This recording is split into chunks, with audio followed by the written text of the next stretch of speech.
Yo, this is Urban Minds, this is Mr. Campbell, this is Spotlight. This is my man Greg. Greg from Cal, come on in. Alrighty.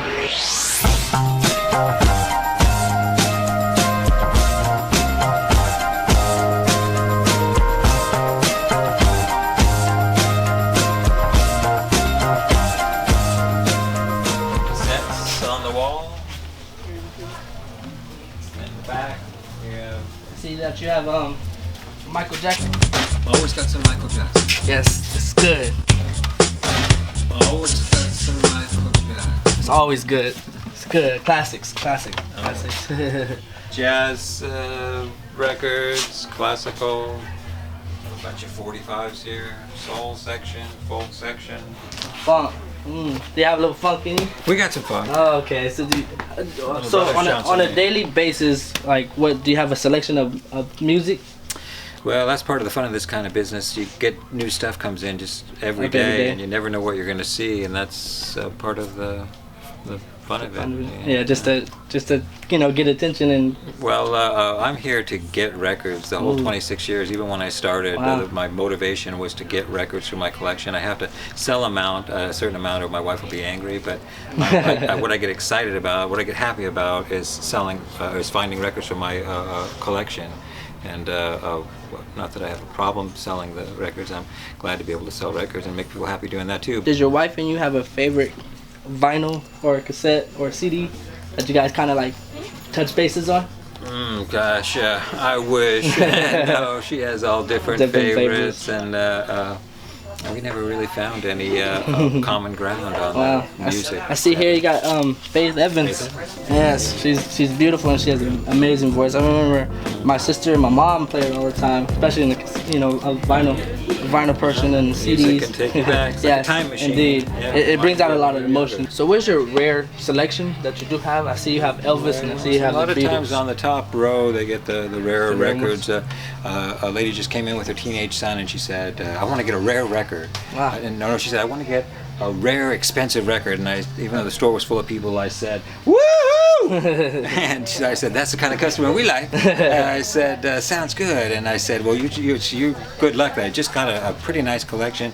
And I reached down and I picked up that folk record on the wall right there. And I said, this is a really rare folk record that came out just a few years ago. $600 for this record. She said, oh, you know what? Maybe what I want is a medium record. And I said, well, I could hook you up. I said, how about one of these here? And I pulled up a Neil Young record and I said, let me start by saying, most Neil Young records that are secondhand, that are in good condition, perfect condition, are like around $10 ones.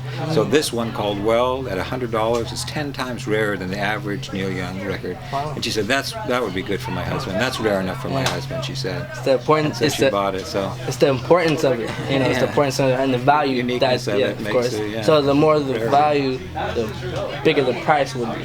The rarer it is, the higher it goes. Do you like Elvis behind you? Absolutely. You have favorites? Hard not to like Elvis. Yeah, most of my favorites are from psychedelic music from the late '60s, and though, like I said, I like rock things too, and rock things from when I was a teenager because they remind me of being a teenager.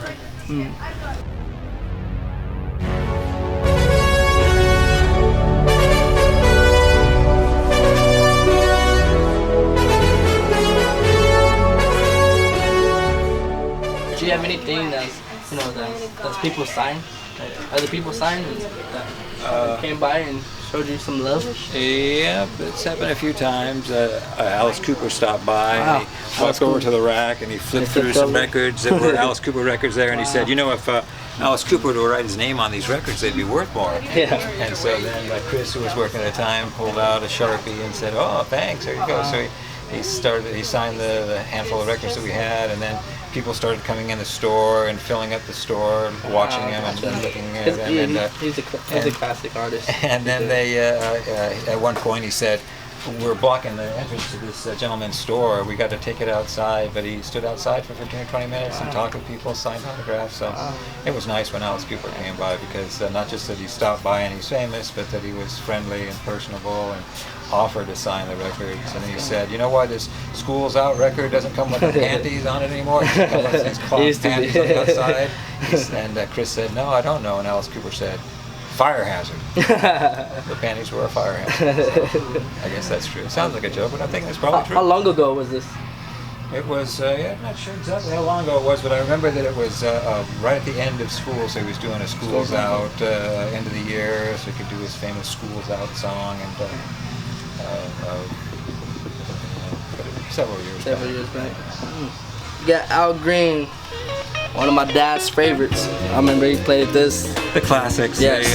They keep them in print because they sell over and over again, and generation for generation falls in love with them and wants to share them with their kids or grandkids, and so that's one of those. Yeah, because a lot of a lot of younger generations probably would not even know about Al Green, or except for dads and uncles. Exactly. Say, this is a great one. And then having a vinyl for it, it's props to you, And then I had this one crazy multi-million-dollar Wu-Tang record. Yeah. Wu-Tang. Only one in the world. And here it is, right here. Yes, and then recently we're giving a good deal on it. That is a good deal. 2098. They just sold an unknown copy for a few $1 million, and it was crazy. It was worldwide. It was all over the news. It's pretty interesting. But I see that you have a copy. It is 2098.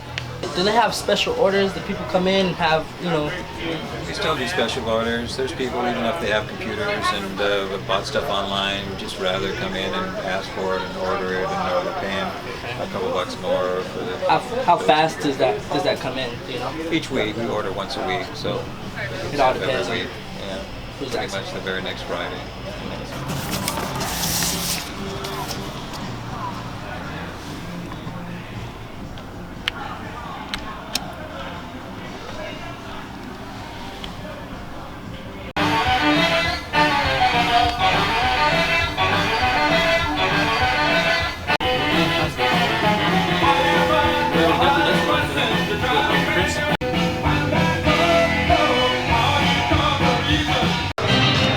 Ocean Beach, San Diego, California, Newport Street.